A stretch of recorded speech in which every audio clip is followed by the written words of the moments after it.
falar? Então tá bom. Eu queria falar um pouquinho sobre família. Queria trazer uma palavra, uns minutos aí para nós meditarmos vencendo as crises familiares. O que a gente tem visto na nossa caminhada, a gente tem visto várias famílias sendo assoladas, famílias sendo destruídas, famílias vivendo um tempo de angústia, um tempo de deserto, um tempo de dor, um tempo de sofrimento. Nós temos visto isso nas famílias. Nós atendemos, às vezes, famílias, atendemos casais e percebemos realmente o quanto isso tem se alastrado no meio da igreja. Como isso tem chegado no meio da igreja, tantas dificuldades dentro do corpo de Cristo. E às vezes a gente não percebe o que está acontecendo ao redor. Às vezes a gente não tem uma percepção espiritual, não só espiritual, mas também emocional de tudo que está acontecendo. E às vezes a gente pergunta para Deus, mas por que isso está acontecendo? Qual a disfunção? Como o Jaime mesmo falou. Ele era um príncipe, pastor, agora virou um sapo. Mas ela era uma bênção. Mas o que aconteceu? O que acontece na nossa caminhada? Vencendo as crises familiares. Fique do lado da tua esposa, quem está aí, o marido da esposa, se os filhos estiverem... Fique de mãos dadas aí, que no final nós vamos fazer um negócio aí, todos nós juntos. E eu também vou fazer com a minha família. Vamos lá? Opa, muito rápido. 2 Reis, está ali projetado, se você quiser abrir, 2º livro de Reis, capítulo 4, fala sobre o milagre do azeite. Vamos ler? Certo dia, a mulher de um dos discípulos dos profetas foi falar a Eliseu: teu servo, meu marido, morreu. Guarda aí, teu servo, meu marido, morreu. E tu sabes que ele temia o Senhor. Mas agora veio um credor que está querendo levar meus 2 filhos como escravos. Eliseu perguntou-lhe: como posso ajudá-la? Diga-me o que você tem em casa. E ela respondeu: tua serva não tem nada além de uma vasilha de azeite.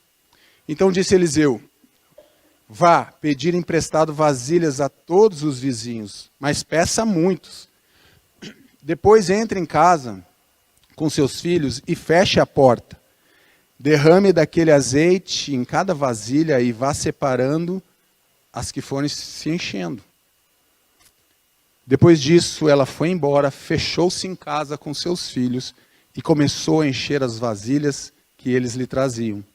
Quando todas as vasilhas estavam cheias, ela disse a um dos filhos: traga-me mais uma. Mas ele respondeu: já acabaram. Então o azeite parou de correr. Ela foi e contou tudo ao homem de Deus, que lhe disse: vá, venda o azeite e pague suas dívidas, e você e seus filhos ainda poderão viver do que sobrar. Feche teus olhos mais uma vez. Pai, nós estamos diante da tua palavra. Que eu diminua cada vez mais aqui nesse altar e que o Senhor apareça, que o Senhor seja glorificado e exaltado, Pai. Usa essa palavra, aplica ela nos nossos corações. Nós não queremos apenas ser compreendedores da tua palavra, mas nós queremos ser sim praticantes, como a tua palavra mesmo nos diz. Nos ajude, Senhor, em nome de Jesus. Amém? Vamos lá? O texto começa já trazendo uma crise familiar. Já instalada, porque ela já chega para o profeta e ela já diz: olha, o teu servo, meu marido, morreu. Ali já se instala uma crise familiar, ela já começa o diálogo dela com Eliseu dizendo: tem uma crise familiar. A família está em risco, a família está em dificuldades. Quais são os riscos disso? Quais as implicações de nós vivermos um tempo em que a família tem vivido desafios? O desafio de se casar. Muita gente hoje não quer se casar. O desafio de ter filhos. Muitos casais não querem ter filhos. O desafio de criar os filhos. Muita gente não quer ter filhos. E nós vemos isso. A perda do marido. O que significa a perda do marido? Naquela época significava muita coisa para aquela mulher. Significava a perda do sustento, da proteção dela, dignidade dela, o cuidado, valor e respeito. Corre o risco de perder os seus 2 filhos. Os filhos dela eram a herança dela. E naquela época era normal isso. Vinha um credor, se você estava devendo, ele podia levar realmente os filhos dela como escravo para pagar a dívida. Ela corre um risco muito sério. Se aquele credor levasse os filhos daquela mulher, ela ia ficar totalmente desamparada. Ela não tinha muitas alternativas naquela época. Não tinha o INSS, que está mudando aí, mas não tinha. Ela não tinha muitas opções. Talvez ela ia ter que se prostituir para continuar vivendo. Ela ia ter que ter alguém que pudesse resgatar ela, que pudesse apoiar ela. Ela não tinha muitas opções, meus irmãos. Então ela estava vivendo uma crise realmente, uma dificuldade muito grande. Corre o risco então de perder os seus filhos. A situação dela e dos seus filhos era muito delicada. A situação dela com seus filhos era muito delicada. O credor podia levar, como eu falei, para trabalhar de escravos. A família dela estava vulnerável, desamparada, desanimada, fraca, sem esperança, desprotegida diante da perda do marido. Qual era a perspectiva daquela mulher? Qual era a perspectiva dela?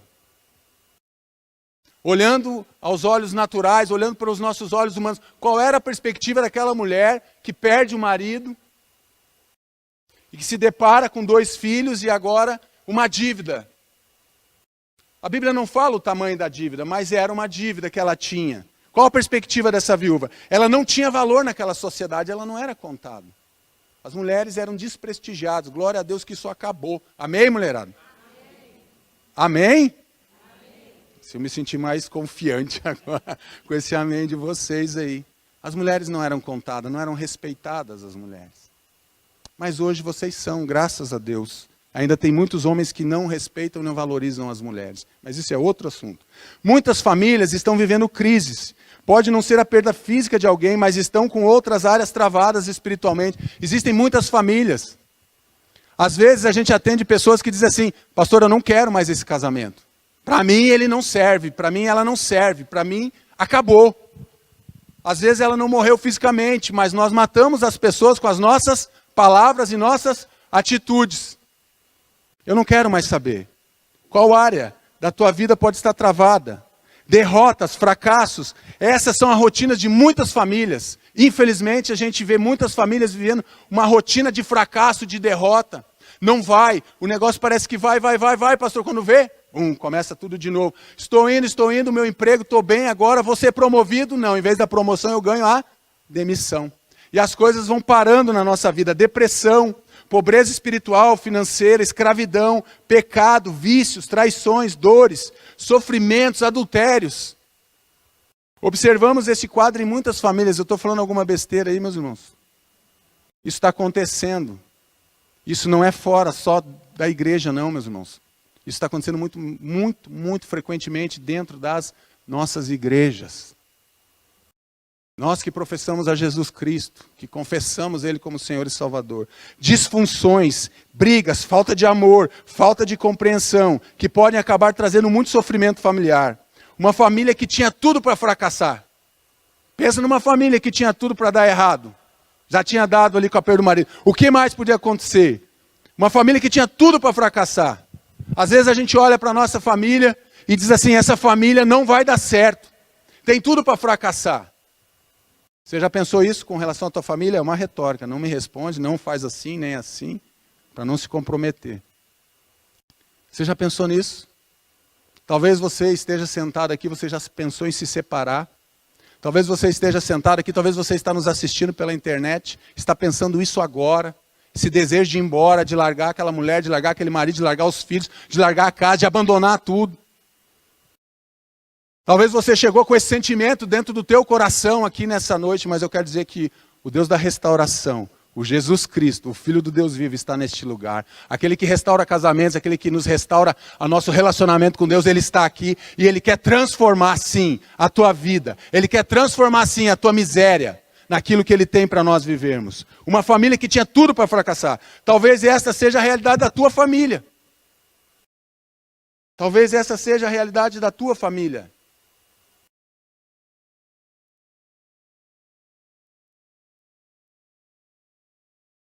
Talvez essa seja a realidade da sua família. Talvez não seja a realidade da tua família, mas talvez seja a realidade de uma família, de um vizinho, de um familiar teu, de um irmão teu, de um parente teu, de um tio, de uma tia, de alguém que você conhece. Talvez essa seja a dura realidade de muitas famílias aí, que nós temos visto. Diante do caos, o que fazer, pastor, então? O caos foi estabelecido na vida daquela mulher com a perda do marido. O que fazer? O que nós faríamos? Se fosse você, o que você faria? Lutar ou desistir? Entregar os pontos? Dizer, não dá mais, eu me rendo, pode levar meus filhos, eu desisto, não tenho o que fazer. Aí a pergunta é, como está a sua família? A viúva, ela lutou. ela continuou, ela foi ao encontro do profeta, ela foi atrás do homem de Deus, ela foi atrás do profeta que podia trazer alguma coisa para ela. Em primeiro lugar, a viúva lembra o profeta do histórico do seu marido. Olha o que o texto diz em 2 Reis 4:1. Teu servo, meu marido, morreu, e tu sabes que ele temia ao Senhor. Olha o que ela vai falar para o profeta. Olha como que ela chega, a ousadia dessa mulher. Teu servo, que andava contigo, que era teu discípulo, meu marido, ele morreu. Marido dela, né? E tu sabes que ele temia ao Senhor. Quantos tementes nós temos aqui do Senhor? Você é alguém que teme ao Senhor realmente? Você, marido, é alguém que teme ao Senhor? Você, esposa, você é uma esposa que teme ao Senhor? A viúva lembra o profeta histórico do seu marido. Lembra o profeta histórico do seu marido, que ele era temente a Deus. Que testemunho que esse homem deu, primeiramente dentro de casa. Sabe por quê, meus irmãos? Porque se ele não fosse um homem de Deus, ela não ia chegar para o profeta e dizer assim, ó, tu sabes que o meu marido era, o teu discípulo, ele era temente a Deus. Se ela falou isso, sabe por quê? Porque ele vivia aquilo que ele ensinava. Ele vivia o que ele ensinava, onde ele passava. Porque ela está dizendo, ela está lembrando o profeta, para o profeta quem era o marido dela. Ele não era qualquer homem. Ele era um homem que era temente a Deus. É isso que ela vai falar. É isso que Deus quer levantar, uma geração nessa igreja, que sejam homens e mulheres tementes a Deus, que busquem a Deus. O testemunho dele dentro de casa e fora de casa. Porque se ela falou isso para o profeta, é porque ela sabia quem era, quem ela tinha em casa. Ela conhecia o seu marido. Você conhece o seu marido, mulher? Você conhece a tua esposa, marido? Você se conhece? Você se conhece? Mesmo da morte, como está o teu testemunho? Mesmo depois da morte, Deus ainda honra aquele homem. Mesmo depois da morte daquele homem, ele é honrado. Através daquilo que o profeta vai fazer, aquela palavra, o profeta vai liberar daqui a pouco uma palavra sobre a vida daquela mulher. Compromisso de Deus com aqueles que são tementes e fiéis a Ele. Qual é o seu histórico? Você lembra do histórico escolar? Tem uns aí que não gostam de lembrar muito, né? O meu, mais ou menos, às vezes era bom, às vezes era ruim, depende da matéria. Matemática, 8,5. Português, 5. 5,2. Com muito sacrifício, fazendo todos os trabalhos. Ficando para recuperação. Agora não é mais recuperação, agora é outra linguagem, né? Prova final agora, né? Mas ela lembra o histórico. Qual era o histórico? Lembra o histórico escolar? Fala se nós somos bons alunos ou não. Sabe por que eu estou falando isso? Porque precisamos lembrar do histórico de quem Deus é na nossa vida. Eu preciso me lembrar todos os dias do histórico de quem Deus é na minha vida e na minha família e na minha igreja onde eu congrego. Sabe por quê, meus irmãos? Quando eu olho para trás, eu olho para cá, eu vejo um histórico do que Deus vem fazendo na minha vida, da onde Ele me tirou, quem eu era e aonde Deus tem me colocado. Ele nunca me desamparou, Ele não vai me desamparar jamais. Ele não vai te desamparar, Ele não vai desamparar a tua família, Ele não vai desamparar a tua casa, porque Ele é o mesmo ontem, hoje e eternamente, em nome de Jesus. Esse é o nosso Deus. É por isso que eu tenho que lembrar o histórico de quem Deus é na minha vida. Você precisa lembrar o histórico de quem Deus é na tua vida, meu. Deus, Ele é bom. E eu não sou brabo. Só sou assim mais agitado. Mas eu não sou brabo. Não estou brabo com vocês. Eu amo vocês. Eu só sou meio inquieto aqui na frente. Ele lembra então o histórico. Aquele homem, ele tinha um histórico espiritual. Você tem um histórico? O teu histórico te habilita?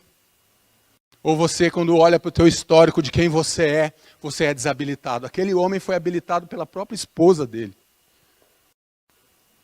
Você que é aí, que está homem, você está sendo habilitado pela tua própria esposa? Ele é realmente um homem de Deus, pastor. Ele é um homem que cuida de mim, que cuida da nossa casa, que cuida da nossa família. Ele é um homem de Deus. É isso que ela está dizendo. A viúva, ela vai falar, temer a Deus não é ter medo. Quem tem que ter medo é quem vive na prática do pecado. Às vezes nós achamos que temer a Deus é ter medo de Deus. Nós não precisamos ter medo de Deus, nós precisamos temer assim como reverência. Temer a Deus, o que diz a palavra? Não terás outros deuses diante de mim. Êxodo 23. Ele é o único e verdadeiro Deus, só a Ele devemos adorar. Temer a Deus, o que mais, pastor? Temer a Deus, ao Senhor, pois Ele é a fonte de todo conhecimento. Provérbios 1,7. O temor do Senhor é o princípio do conhecimento, mas os insensatos desprezam a sabedoria e a disciplina. Temer a Deus é depositar toda a nossa confiança nele. Aquele que teme ao Senhor possui uma fortaleza segura, refúgio para os seus filhos. Aquele que teme ao Senhor possui uma fortaleza segura, refúgio para os seus filhos. Deus é o nosso refúgio, meus irmãos. Deus é a nossa fortaleza no momento de crise, no momento da angústia. Temer a Deus é vivermos em santidade e pureza, como o texto ensina, tendo, pois, ó amados, tais promessas, purifiquemo-nos de toda impureza, tanto da carne como do espírito, aperfeiçoando nossa santidade no temor de Deus. Temer a Deus ainda requer sermos fiéis ao Senhor e guardando um coração puro. Deu-lhes ordem dizendo, assim andai no temor do Senhor, com fidelidade e inteireza de coração. Temer a Deus é praticar a sabedoria. O temor do Senhor é o princípio da sabedoria. Revelam prudência. Todos os que praticam o seu louvor permanecem para sempre. Devemos temer a Deus. Nosso coração tem que ser um coração sincero. Eu quero dizer uma coisa para a igreja. Deus, Ele jamais vai esperar que nós sejamos perfeitos, porque Ele sabe que nós não somos perfeitos. Mas tem uma coisa que Deus não abre mão na minha vida e na tua vida, igreja. Que nós sejamos sinceros na presença dEle. Às vezes nós não recebemos, às vezes nós temos dificuldade de abrir o nosso coração na presença do Senhor, porque nós ficamos fazendo rodeios com o Senhor. Seja sincero na presença do Senhor, rasgue o teu coração, diga para Deus aquilo que dói. Deus, está doendo, eu não consigo lidar com essa situação, Senhor. É muito grande para mim, está doendo demais, Senhor, me ajuda. E Deus vai te ajudar. Segundo lugar, Deus vai usar aquilo que você disponibiliza para Ele. Tua serva não tem nada além de uma vasilha de azeite. Segundo Reis 4:2. Deus vai usar aquilo que você disponibiliza para Ele. Qual era o tudo da viúva? O tudo da viúva era uma botija, uma vasilha de azeite. Qual é o teu tudo? O que você ainda precisa entregar nas mãos de Deus? O que você ainda precisa como família, como pessoa, disponibilizar para Deus que talvez você ainda não disponibilizou? O que você precisa colocar agora no altar de Deus e deixar realmente mudar a tua vida, para que Deus possa começar a agir dentro do teu coração e transformar a tua história, transformar o teu cativeiro, transformar a tua derrota, transformar o teu fracasso. O que você está disponibilizando para Deus? Deus abençoa aquilo que está nas nossas mãos. Deus tem abençoado aquilo que está nas tuas mãos. Eu vivi um tempo, eu tinha caminhão antigamente, e pensa num cara que trabalhava bastante e ganhava um bom salário. Pensa num cara que reclamava. Pensa num cara que murmurava. Sou eu. Vocês estão olhando para ele. Pensa num cara que não agradecia, que olhava o salário lá, mas como é que pode? Eu não vou conseguir nem pagar minhas contas esse mês de novo. E eu não ganhava mal não, meus irmãos. Mas é que eu gastava mais do que eu podia. Nunca estava bom. Aquilo que Deus dava nas minhas mãos, eu reclamava, eu murmurava, eu questionava a Deus. Aí Deus me leva para um lugar e me tira daquele lugar e eu ganhava 2x e Deus me dá 1x. Eu falei, meu Deus, se com 2x não dava, imagina 1x agora, Senhor. O Senhor está de brincadeira, o Senhor tem muito bom senso, né? Mas eu não estou muito bem-humorado não, Senhor, com essa situação. Mas Deus cuida da gente. Eu quero dizer que nesse tempo, foi um tempo de tratamento de Deus na minha vida, no meu coração, e não faltou nada, mesmo ganhando apenas, né? Como se fosse pouco também, com um caminhão 1x. Eu quero dizer que Deus me honrou. Deus não deixou faltar nada. Deus sempre nos abençoou, graças a Deus. Não por causa de mim, porque se dependesse do meu coração, eu confesso a vocês que talvez Deus tivesse dito, sai fora, Marcos, já deu para você, cansei da tua murmuração. Mas Deus, Ele não nos trata dessa forma. Deus não tratou a viúva daquela forma. Deus, Ele trata com amor. Mas vamos andar. Deus abençoa o que está nas nossas mãos. Ele abençoa o que temos. E eu queria falar um pouquinho rapidamente as funções do azeite no Antigo Testamento para vocês entenderem, porque ali está falando sobre o azeite. Uma das funções o azeite era para unção. Então o Senhor disse a Samuel, levante-se e unja. Está falando sobre Davi.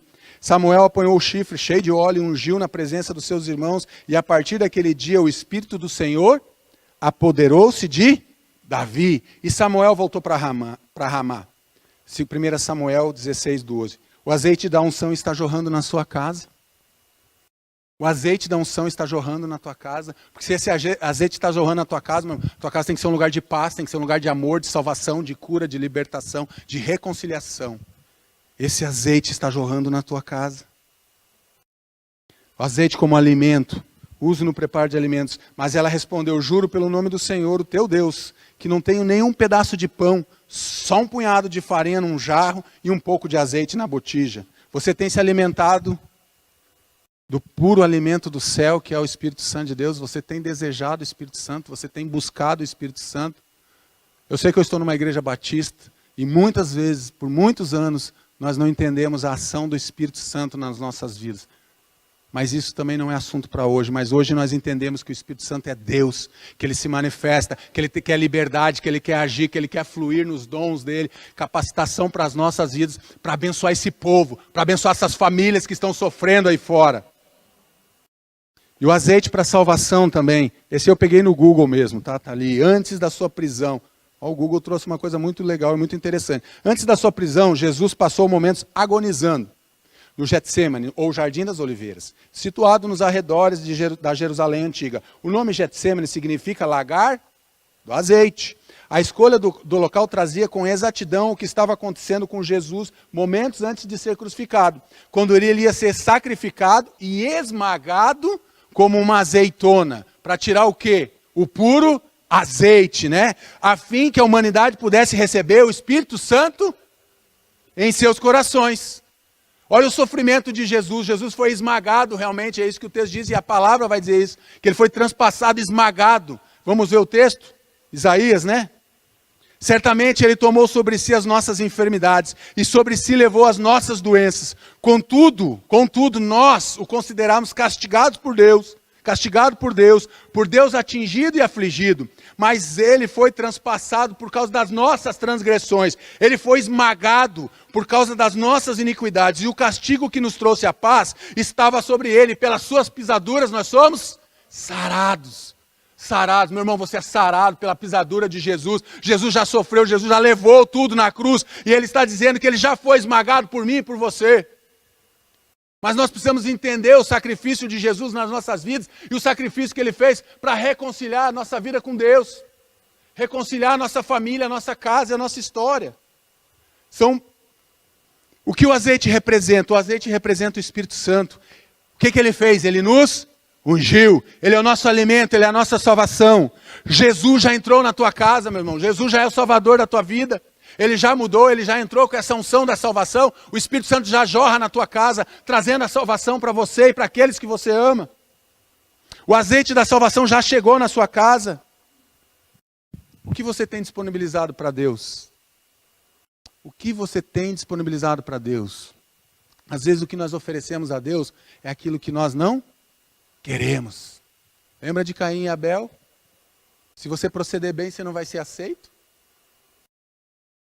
O que está no nosso coração, a forma como nós nos relacionamos com Deus, revela muito a nosso respeito. Revela quem nós somos, a forma como nós nos relacionamos com Deus, a forma como nós enxergamos Deus, quando nós enxergamos que Deus é Pai, e que Ele é bom, e que Ele cuida de nós. Realmente nós precisamos entender que isso é uma verdade. A Bíblia é a verdade, de capa a capa ela é a verdade. É a palavra de Deus. Terceiro lugar, fechou a porta da sua casa com seus filhos. Depois disso ela foi embora, fechou-se em casa com seus filhos. Por que ela fechou em casa? Entre, fecha a porta. Sabe por quê, meus irmãos? Porque era restrito para a família daquela viúva. Tem coisas que Deus quer fazer na tua casa, Maurício, que é restrito para você, para a tua família. Tem coisas que Deus quer fazer na minha casa, que é restrito para nós, meus irmãos. Mas muitas vezes nós não entendemos e não compreendemos o processo de Deus na nossa vida. A viúva foi para dentro de casa, ela se tranca, como foi a palavra que foi liberada pelo profeta Eliseu. Ele falou, vai para a tua casa, pega bastante vasilhas, entra dentro de casa, coloca essas vasilhas lá. E vai enchendo, e se fecha dentro de casa. Meus irmãos, tem coisa que é para você, e às vezes a gente não desfruta daquilo que Deus está querendo dar para a nossa casa, para a nossa família, porque nós ainda não ouvimos a voz de Deus falando aos nossos corações. Tem coisas que Deus quer rezar somente para você e para a sua casa, não é para o teu vizinho, é para você que Deus quer te dar. Mas você não entendeu ainda a voz de Deus. O profeta não está presente. Sabe por que o profeta não está presente, meus irmãos?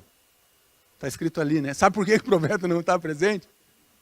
Para comprovar que quem faz o milagre não é o profeta, não é eu, não é o pastor Lobo, não é o pastor Osmar, não somos nós, mas é Ele que ouve as orações, é Deus, é Ele que responde orações, Ele é que fez o milagre, por isso que o profeta não está presente. Só está a mulher e os 2 filhos. É para não deixar dúvidas que quem realiza o milagre é Deus, é o Todo-Poderoso, é o grande eu sou, o Deus da Bíblia, o Deus que nos salvou, o Deus que entregou a vida para nos salvar. É Ele que faz milagres, é Ele que faz milagre na minha vida. Se eu estou aqui é porque é um milagre de Deus, meus irmãos. Se você está aqui nessa noite é um milagre de Deus. Quem faz um milagre é Deus. Deus supriu a necessidade daquela família. Qual era a necessidade daquela família? Era pagar a dívida. Qual é a tua necessidade? Qual é a tua necessidade? Talvez a tua casa está vivendo uma disfunção. Talvez você esteja vivendo um tempo de briga, de contenda. Talvez você esteja vivendo um tempo que até um dorme num quarto e o outro dorme no outro quarto. Um dorme com o filho e a outra dorme com a filha.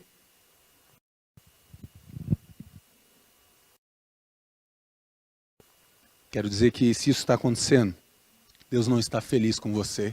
Deus não está feliz com a tua casa. Deus, Ele supre a nossa necessidade. O Espírito Santo, representado pelo azeite, Ele é inesgotável. Ele é uma fonte que jorra sem cessar. Enquanto buscarmos Ele, continuará a se derramar sobre nós. Encheu todas as vasilhas, Ele encheu todos os espaços da casa. Meus irmãos, agora é coisa da minha cabeça. Eu fico imaginando, irmão Darcy, aquela casa, a gente não sabe quantos cômodos tinha, mas vamos imaginar lá, 2 quartos, uma sala, uma cozinha, 4 pecinhas, sei lá. E ela colocou aquele monte de vasilhas lá por toda a casa. Imagina esse altar cheio de vasilha, meus irmãos. Cheio de vasilha. Imagina essa igreja agora. Todos os espaços aqui cheios dessas vasilhas. E aquele azeite se derramando, e enchendo, e traz outra, pastor. E troca a vasilha, e traz outra, e traz outra, e traz outra. Sabe por quê? Porque Ele é fonte inesgotável. O Espírito Santo não se cansa, Deus não se cansa.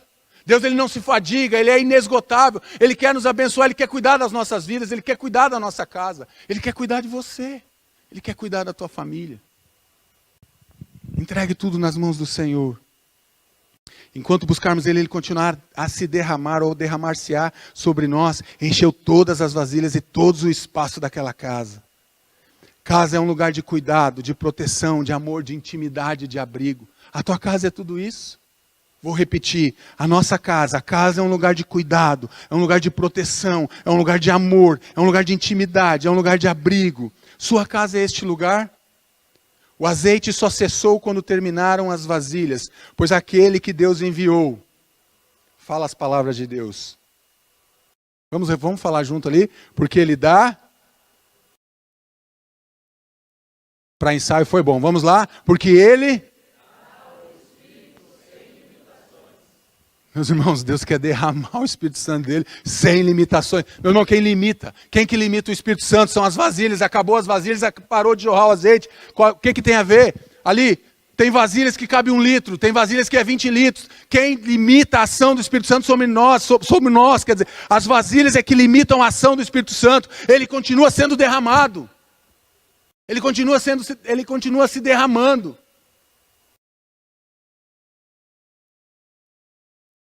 Você tem limitado a ação do Espírito Santo na tua vida?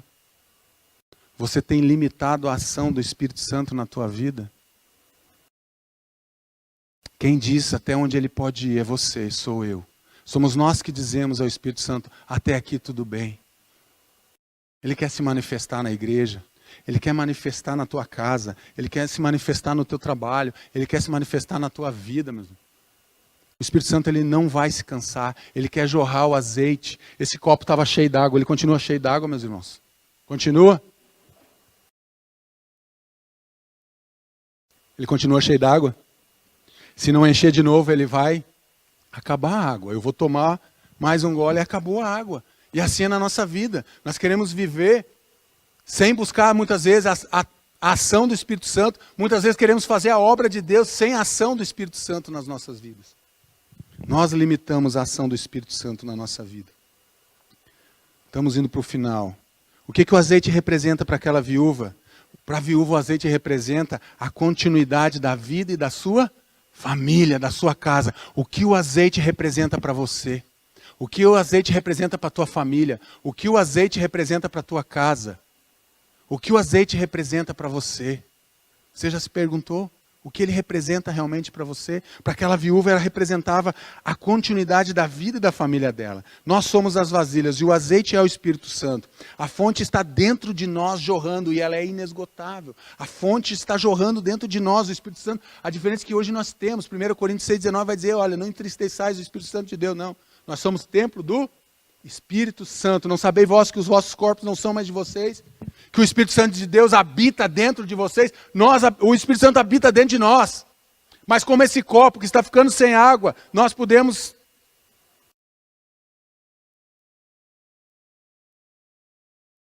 E não entristeçais, não extinguais o Espírito Santo de Deus. A fonte continua jorrando. Está vazio. Precisa ser cheio novamente. Se você não buscar a presença de Deus todos os dias, meu irmão, todos os dias, toda manhã, toda tarde, toda noite, de madrugada, seja como você lida com o Espírito Santo, da forma que você lida. Mas você precisa buscar Ele. Você precisa renovar, ir na fonte. Às vezes nós ficamos pensando, esperando que venha do outro. Mas a fonte é para todos, a fonte está ali. Às vezes nós não vamos até a fonte e queremos pegar do azeite do outro.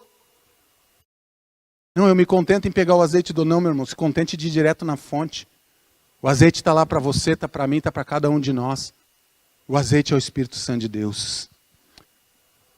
Meus irmãos, o que você tem em casa? Deus, ele transforma o fracasso em vitória. Ele transforma a escassez em abundância. Esse é o Deus em quem eu creio. Foi isso que ele fez na vida dessa mulher. Pare de olhar para o que você não tem e olhe para aquilo que você tem. Já viu isso, meus irmãos? Olha aí, ó. Agora está cheio de novo. Glória a Deus. Deus é bom. Pare de olhar para aquilo que você não tem. Às vezes nós olhamos para nossas incapacitações. Às vezes nós ficamos olhando para as nossas limitações. Às vezes nós ficamos olhando só para aquilo que eu não sei, aquilo que eu não posso, aquilo que eu não consigo. Comece a olhar para quem Deus é. Tire o teu olhar. Lembra do salmista? Eu elevo os meus olhos para os montes. De onde vem o meu socorro? O meu socorro vem do Senhor que criou os céus e a terra. Ele para de olhar aqui no horizonte, ele começa a olhar para cima. Porque quando nós olhamos aqui, eu só vejo vocês, eu só vejo os meus problemas, eu só vejo as minhas incapacitações, eu vejo essas paredes e as minhas limitações. Se eu olho para baixo, eu olho para os meus pés, eu vejo aquilo que eu não posso. Mas quando eu olho para cima, eu começo a olhar e contemplar quem Ele é. E eu não fico mais preso às circunstâncias que eu estou vivendo. Não fique preso naquilo que você está vivendo dentro da sua casa. Queira viver o novo do Senhor. Queira buscar a presença do Senhor para ser cheio da tua casa. O que o Espírito representa para você e para a sua família, meu irmão. O que o Espírito Santo representa para você e para a sua família. Sua casa é um lugar de vida. Porque o Espírito Santo representa isso. Sua casa é um lugar de vida. Pois onde o Espírito Santo está, ali é um lugar de vida. Aonde chega o Espírito Santo de Deus, a morte vai ter que recuar. As trevas vão ter que ir embora. Eu estou aqui na luz, mas quando eu venho para cá, meus irmãos, eu estou indo para as trevas e vai ficando muito mais difícil. Quem está em casa não está mais nem me enxergando. Mas quando eu volto para cá, eu volto para a luz, eu volto para a presença dEle. É na presença dEle, de Jesus, do Espírito Santo de Deus. Nós precisamos buscar, porque a nossa casa tem que ser um lugar de vida. Tem que jorrar vida, tem que jorrar vida. A unção é para esta igreja, é para a IBBR. A unção do Espírito Santo é para a sua casa e para a sua família. A unção é para todos que desejam. Nós somos os vasos. Quem deseja ser cheio do Espírito Santo de Deus, meu irmão? Quem deseja realmente ser cheio do fogo, cheio do azeite, cheio da unção? O azeite está aqui. O azeite está aqui. E eu queria fazer algo diferente nessa noite. Nós vamos orar. Os meninos nem vieram ainda. Glória a Deus, então dá para continuar. Era o sinal, né? Falei, ele já leu, mano. Não dá para falar, né? Mexe com quem está quieto. Eu queria fazer algo diferente hoje. Eu não vou chamar vocês aqui na frente. Mas eu queria que todo mundo que está... Vamos nos colocar de pé? Para ficar mais fácil? Para aquilo que eu quero fazer com vocês, que o Deus colocou no meu coração, o Espírito Santo. Eu queria fazer uma coisa... Nem que você tenha que empurrar um pouquinho as cadeiras, não tem problema, depois a gente arruma. Eu queria você que está com a tua família, se virem aí, se abracem. Se tiver alguma pessoa assim, um homem sozinho, e tiver outro, vai lá ficar com ele, se apresenta e vai orar junto. Se tiver uma mulher sozinha, eu não quero que ninguém fique sozinho. Fiquem em família. Se abracem, olhem um no olho do outro agora. E eu quero dar uns minutos para você dizer o quanto essas pessoas são importantes para você. Olhe nos olhos. Não olhe para mim agora, vire. Olhe para tua esposa, olhe para o teu marido, quem está aí. Olhe para os teus filhos. Diga o quanto eles são importantes para você. Peça perdão, meus irmãos. Peça perdão agora. Diga, eu errei. Talvez eu não tenha sido o sacerdote que você esperava. Talvez eu não tenha sido a ajudadora. Tem uma senhora aqui sozinha aqui, ó. Vê se tem alguma mulher aqui. Ou então vem aqui com o irmão Darcy aqui, minha irmã. Vem aqui com o irmão Darcy, com a irmã Helena aqui. Eu não quero ninguém sozinho. Todo mundo pode ficar junto aí. Isso. Não fique sozinho. Olhe nos olhos das pessoas. Diga o quanto essa pessoa é importante para você, se é tua esposa. Ame, fale, eu te amo. Diga, peça perdão, talvez você errou, eu errei, nós temos errado, mas nós queremos agora esse azeite da unção na nossa casa. Ore aí, eu vou dar uns minutinhos para você orar. Ore mesmo, fale para essa pessoa aquilo que está dentro do teu coração.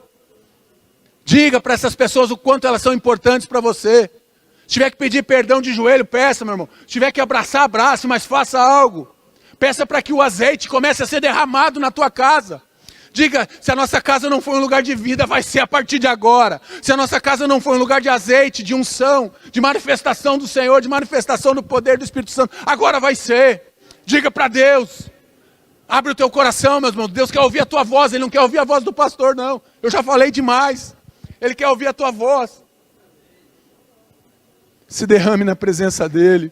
Convide Ele para fazer parte da tua família. Convide Ele para fazer parte da tua casa. Convide Ele para fazer parte da tua história. Convide Ele. Convide Ele. Amado Espírito Santo de Deus, nós te pedimos perdão, Senhor. Quantas vezes nós erramos, Pai? Quantas vezes nós falhamos como igreja? Quantas vezes nós falhamos como família, Senhor? Quantas vezes nós erramos? Muitas vezes nos afastamos da Tua palavra, nos afastamos do Senhor. Esquecemos, ó Pai, de quem o Senhor é na nossa vida. Esquecemos de tudo que o Senhor tem feito, como o Senhor cuida de nós. Muitas vezes, ó Pai, somos mal educados, ríspidos com as nossas esposas. Somos grosseiros, violentos através de palavras e atitudes. Machucamos as pessoas que amamos, Deus. Eu quero te pedir perdão, Senhor, como IBBE, como Igreja Batista do Bom Retiro. Eu quero te pedir perdão, Espírito Santo de Deus, por muitas vezes não entender a Tua voz, Pai.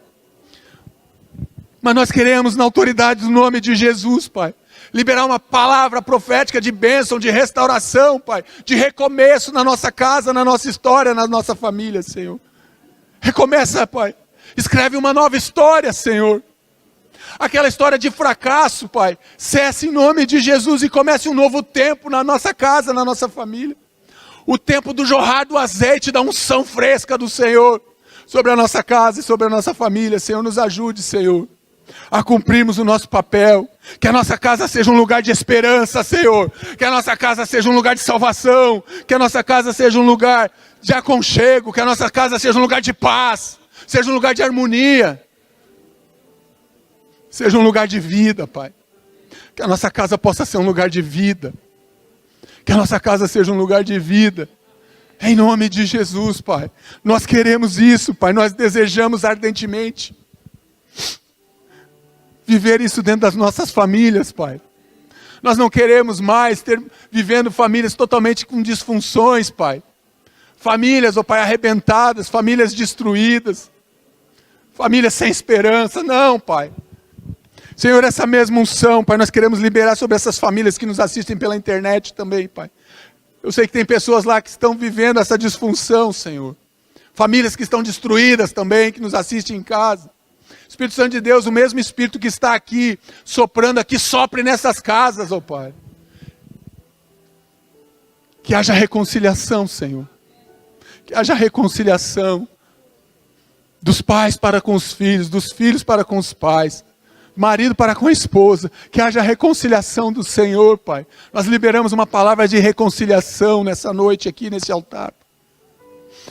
Que as famílias da IBBR sejam cheias do fogo do Senhor, cheias do amor do Senhor, Pai.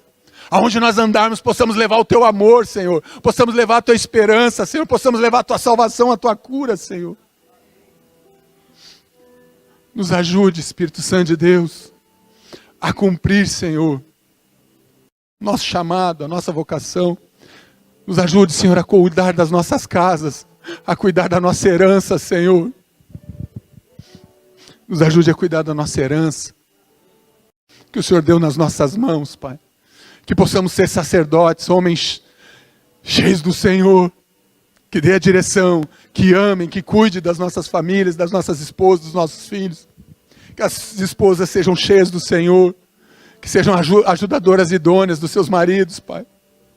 Que possamos viver um tempo de restauração aqui, Pai, familiar, para a glória e louvor do Teu nome, Senhor. Em nome de Jesus. Amém. Amém.